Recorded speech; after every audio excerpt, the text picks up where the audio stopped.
fun and on YouTube. Great, okay, should be live. Let's just double check that to be sure. Flash that there.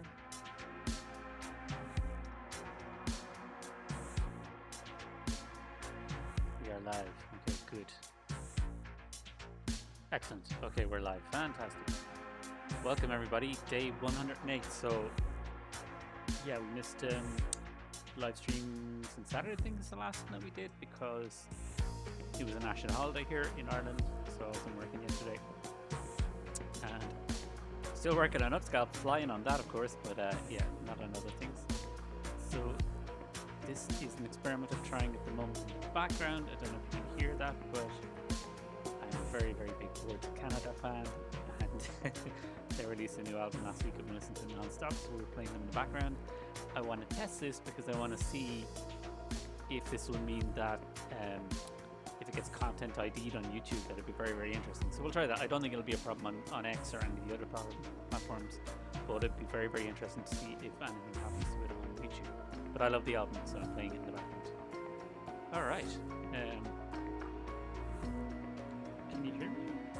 No, I think there might be an issue on Telegram. Let's just check that. Settings. Yeah, it should be working. Okay, never mind. Don't know what's going on there. So let's start with today's updates, I guess. The most important thing I want to share is, well, the thing I want to share the most, I don't know if it's the most important thing or the thing that people would be interested in the most. The thing I want to share is something that I've done here on the Upscalp public Jira board. So for people who've not been here before, you may not know that I build Upscalp using a thing called agentic development. So these are basically AI tools that assist you to build the thing that you're building. And in particular, I work in things that are known as agentic development environments. So it's like a place where you can work with the AI agents to build. The environments have been around for a very long time, integrated development environments, but adding that agentic element, adding the AI agents into the process is something very, very new. And over time, as I've been building Upscalp since September last year, so we're getting on towards 10 months, I think, yeah. I've been growing the agent team that I have, and I think I've spoken about this before in the past. Like, I have multiple developer agents, I have a quality assurance agent, I have a designer agent, a marketer agent, and a knowledge base agent is the latest one that I've added, because the Upscalp Help Center has gone through a big overhaul lately. I'm just going to open that up in the background over here. So I made some very, very big changes to the Upscalp Help Center with the help of an AI agent. And the reason why I have so many agents, which I'm actually probably going to speak about maybe in one of these live stream sessions in the future, is I saw some very, very good advice a few months ago that said agents handle work better, AI agents handle work better when you don't ask them to multitask, when you set them one role and let them only work on that role. So for example, I have a developer, Python developer agent, and I only give it developer tasks.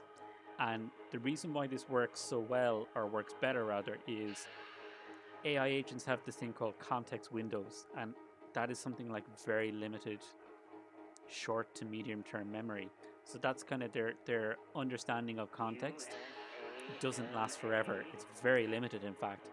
So the fact that it's limited, it means you have to manage it very carefully, and you have to constantly, say every few hours, reminded of certain things that keep it on context. And myself and many other people have generated lots of ideas for how to do this. Like, for example, I make the agents keep a developer diary is one, so they write all of the development tasks that they've done. I make them keep a thing that I call agent chat. They have to speak to each other. It's basically almost like an email server that they share messages between each other. I have a wiki for the product, an internal wiki, where we document how the product works from the inside. So internal representations of the product, so that if they go working on a part of the product, they'll remember how that part of the product works by reading the wiki article on that part of the product. So things like that. People have developed integrated tools that do that as well. I prefer my own system that I built for myself that way. And yeah, as the project grew and got so big, so now there's like 9 AI agents that I use, and there's a wiki, and there's a Jira board, and there's 9 agents conversing with each other, talking back and forth. I started to think that I actually need a developer, sorry, dev- delivery or operations agent as well. So one that somewhat handles the communication between the agents, that handles tracking the tasks, because that was starting to get a little bit too much for me.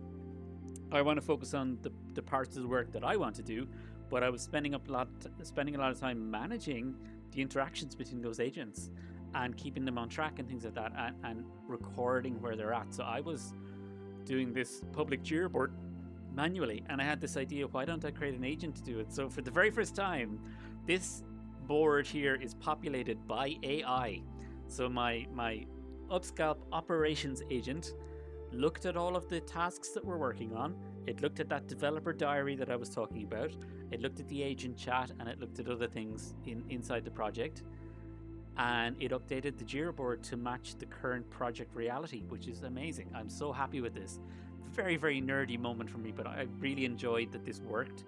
So what I'm going to do is talk you through some of the new tasks that are on the board that are just from this new agent that I built, this new AI. So the first one is there.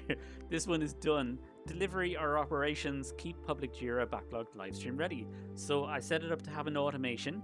It runs 4 times per day, and it looks at what we're building, what the agents and myself are building, and it adds them or updates them here on the Jira board. Fabulous. So I'm so happy with that. Let's have a look at some of the other things. This item here, now if you click into them, there'll be so much detail because the agent is writing the detail. Usually I just added a heading. But this is something that I'm trying to build a reputation of myself and Upscalp. So basically, as I've been working, I've developed a lot of processes and tools to help me work with Codex in particular, and the agents that I use. So this has been an ongoing process really for say the last, say from November until now. So about 7 months, 6 months. And through that process, I've developed all these tools, and I've decided to open source them. I'm going to publish them publicly on GitHub because these are not related to the intellectual property of Upscalp. They're not anything that's vital to how the product runs, but I think they'd be really, really useful tools for people who use Codex, who work in Codex. And I won't go into the technical details of them. When I share the GitHub, you can have a read of them for yourself. But basically, they deal with 2 common issues, one very serious issue, and one a nice to have. And I hope that they end up being very, very popular tools and bring some attention to Upscalp, basically. So I'm really happy with that. I've been working on that, and I should be ready to publish them either tonight or tomorrow. Very happy with that. This one here. So this is another task that I've been doing this week. I love that the tasks are here, that I don't have to add them anymore. This is actually wonderful. I'm so happy with this. So what this is here is, again, this is something that I constantly keep an eye on AI development. I'm constantly watching to see what's happening in the world of Codex and Claude and then the open source models. One of the recommendations that I saw lately was to use ChatGPT for research in addition to using Codex, for example, is the one that I'm using. So Codex, the Codex apps now has the ability to open a browser window inside it. So people say you can actually tell your Codex to open a browser, navigate to ChatGPT and sign in, and use ChatGPT for the research side. And the reason why they do it is for pure research, ChatGPT is lightning fast. Where Codex can be quite slow, ChatGPT is optimized for speed. So definitely will save me some time. So that's something I'm doing at the minute. I'm doing it as an automated process again. So if an agent feels that they need to do some research, they'll be able to automatically open ChatGPT in a browser window inside Codex. So again, that's quite nerdy, but yeah, very, very good. The docs, I'm actually going to say is move that over to done. That was work I was doing last week. Very happy with that at the minute. Scanner stuff in progress at the moment. Yeah, I'm constantly trying to improve the quality of the signals inside the scanner side of Upscalp.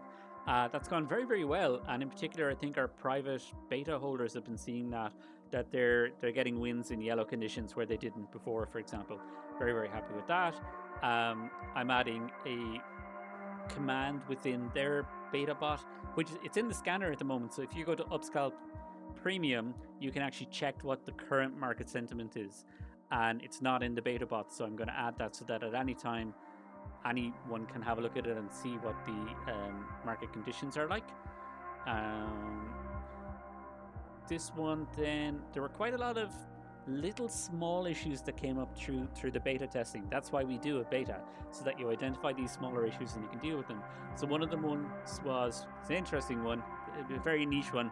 When you join Binance Futures for the first 30 days, the maximum leverage you can use is 20x.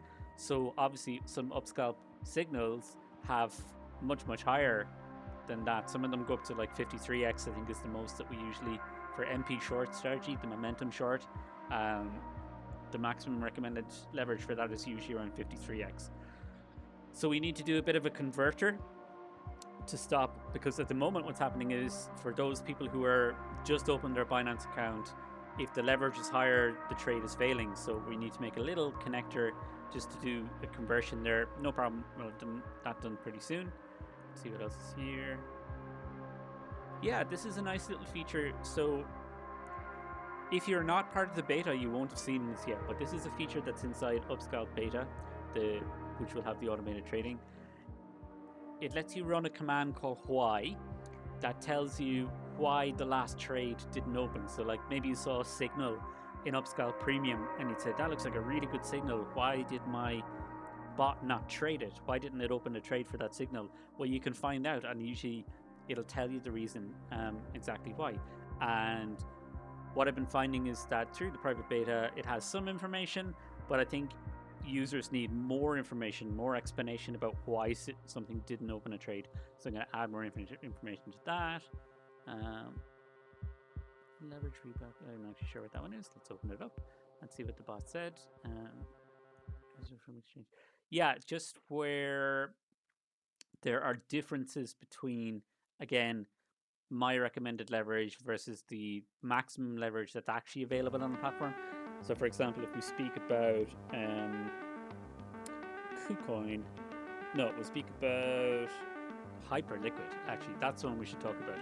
So Hyperliquid has very restricted leverage on quite a lot of coins. So where Aster or Binance or KuCoin might have up to 70x leverage available on something, the equivalent on Hyperliquid might be 15 or less. So again, this is something I have a converter in place for that. So even if the leverage is way higher than what is possible on Hyperliquid, it does a conversion, so it reduces it to the maximum, whatever the maximum that Hyperliquid offers. But I just want to surface that information a bit more for users so that they can see it better. Let's see what else we got here. Skip reasons. Yeah, there was just a lot of plain language conversion that I've been doing. So a lot of the information that was in the private beta bot at times is too technical and too difficult to understand. So it's just turning it into more user-friendly language. Monitor notification delivery after reading query. Actually, sure, let's have a look at that one. Remind me what this task is. Yeah, this is just working on. There was some trades were opening without a notification, and the bot was one issue. And sometimes unexpected notifications. People were getting unexpected notifications too. So again, this is just a bit of a cleanup. Nothing too major there. Let's go into the to-do list because I got a few more new ones there. Integrating the scanner. No, that's not the scanner. That should be. Oh, sorry, it is scanner. Yeah. So I wanted to integrate the Phantom SDK, the software development kit, to integrate into Upscalp so that underneath each signal there would be a button that says "Take me to Phantom." We may also do other exchanges depending on which is the most popular, or venues rather. Next task there is that I will be adding documentation related to the Upscalp private beta product. I do need to add the help center more clearly to the website, for example. That's another small task there.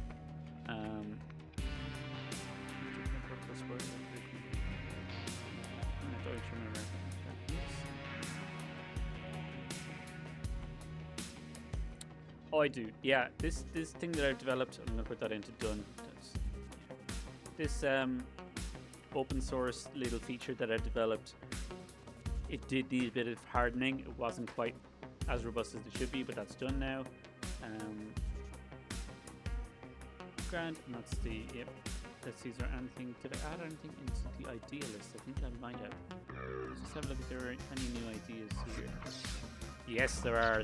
Oh my god, there are so many. Brilliant. Okay. Let's go to the top of them.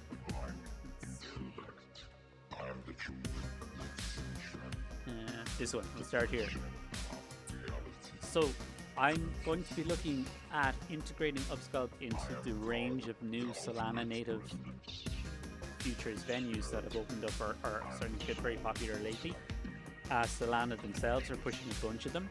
So I'm going to look at the venues that are available and grading them according to how appropriate they are for Upscalp. We'll be working on that soon. There's a bunch of tasks here for that. Like Phoenix Trade is probably the first one that I'm going to have a look at. That'll be like my test case for the integration. Yes, there's a bunch of tasks there related to Solana perps. Fantastic. So going to be starting that soon. We have been discussing more and more about a migration of the token for so many reasons, and every week we find new reasons and they just make us angrier, to be honest. So for example, I only just realized from speaking to some people last week that Pump Fund take 70% of the transaction fees. So when I'm getting my creator fees for this project, for the token, I'm only getting 30%. So that's ludicrous. So a really strong reason for migration would be I'll be getting 100% of the fees instead, and then through that have more capital for the project. So I think that's a very strong reason. The main reason is the reputation reason. A big part of the future of Upscalp will be building trust and reputation, and it's just not there when your token ends in pump. And I've actually been speaking to other projects who are in the same boat, and they're really feeling it too. And I wouldn't say, I don't know if I regret launching on Pump Fund, because it pushed me to work harder and it pushed me to accelerate the pace of release and development that I was doing. But it's a pain right now. It's a very much a negative at the moment, unfortunately, having a Pump Fund token. And yeah, I'll still take their hackathon if they give it to me. If I win their hackathon, I'll still be happy. But really, at this point, I want to migrate off their token. If they want to give me $250,000, then I'll stay. But apart from that, no. There's so many negatives to being a Pump Fund token, unfortunately. And it will be very hard to build long-term trust and reputation while being on Pump Fund. So yeah, I'm looking at that at the minute. Yeah, so a bunch of tasks related to that.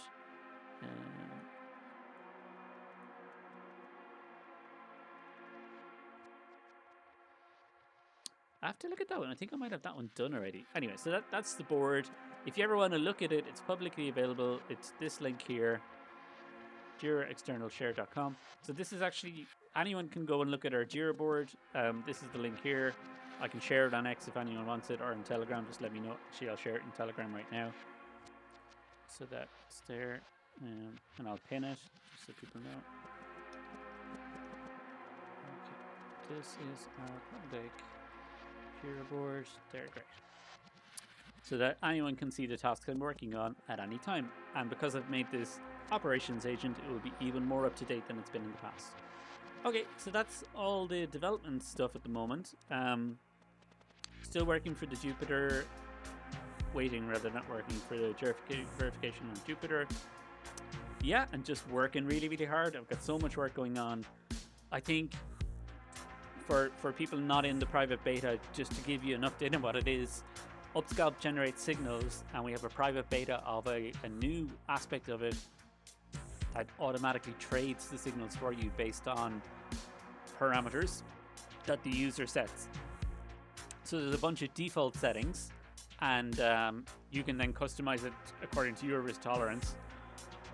But it's going very well. I think the people in the private beta are very happy. I think they're seeing the benefit of it, and starting to have wins. And just doing a sound check on PC. So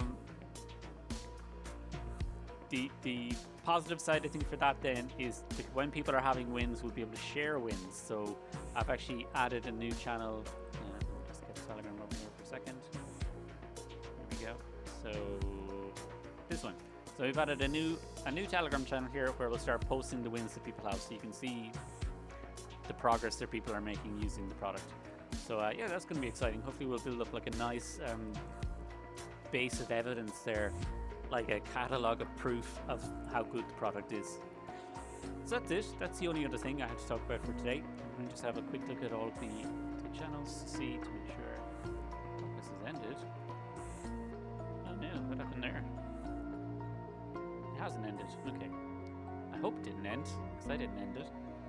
No, it didn't. It's still okay. That's very weird. Okay, no questions there. Let's just have a look on Telegram. Any questions?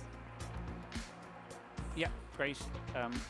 As Zen says in the Upscalp Telegram group, really great to see people trading and winning and sharing their wins. The best marketing that we could possibly have is people sharing their wins, I think. So yeah, just going back to that private beta description. So we're, I'd say, about halfway through the beta, and I'd imagine it'd be another few weeks. I would say 2 to 3 weeks for it to be ready for the public, I would say. And then the question is, when do we release it? So that's a different question. Like technically and operationally, I think it will be ready, say, in about like 3 weeks time. But then the question becomes, when is the best time to market it? When is the best time to push it? When is the best time to open access to more users? What infrastructure do I need in place for that to handle the user base growing? Yeah, so those are the questions to answer for that. So yeah, good questions to have though. So all in all, I think things are looking really up. I can't believe I didn't even speak about that we hit 290k at the weekend. To me, there's so many other exciting things that I didn't even speak about. The fact that we hit a new all-time high on Saturday. So I had predicted that our next leg would go to 400k, but in the end it was around 300 instead. Still very good though. So we kept our very, very proud record of hitting all-time highs every weekend. That's the 3rd weekend in a row. Very, very nice to do. I don't know if we can keep this up forever every single weekend, but it's very, very encouraging, I think. And yeah, let's see what happens next weekend. So that's it for today. I don't really have much more, I think, to share for today. I'll be back probably in a few days' time. So definitely I was thinking that I'm going to do these more infrequently, like say like once or twice a week, because when I was doing the Pump Fun Hackathon, I was streaming every day, and it was nearly 70 days, I think, nearly in a row. With 1 or 2 small breaks for, like, say, a space with someone else or things like that. So I really kept it going for a long time. And to be honest now, the product is getting so complex and there's so much to do, especially with the private beta running. I don't have the time. So what I'm going to do in future is, yeah, cut back on that a lot. I'm going to cut back on those chats that I do here.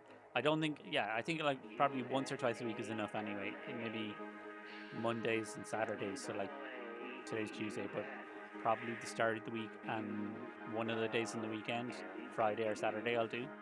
And apart from that, then I will just keep working instead of coming on here and explaining what I'm doing. But yeah, I think it's good to keep in touch a bit, so I definitely will keep these going. I think it's very productive to be able to share information and take questions, which I'm just going to have a look here. Are there any questions here? Maybe I'm not audible on Telegram, unfortunately. Oh well. Okay, so I'm going to wrap it up there. Thanks very much for tuning in. Always very grateful. I really appreciate it. And hello to the people who are watching back later. I appreciate you tuning in as well. So until next time,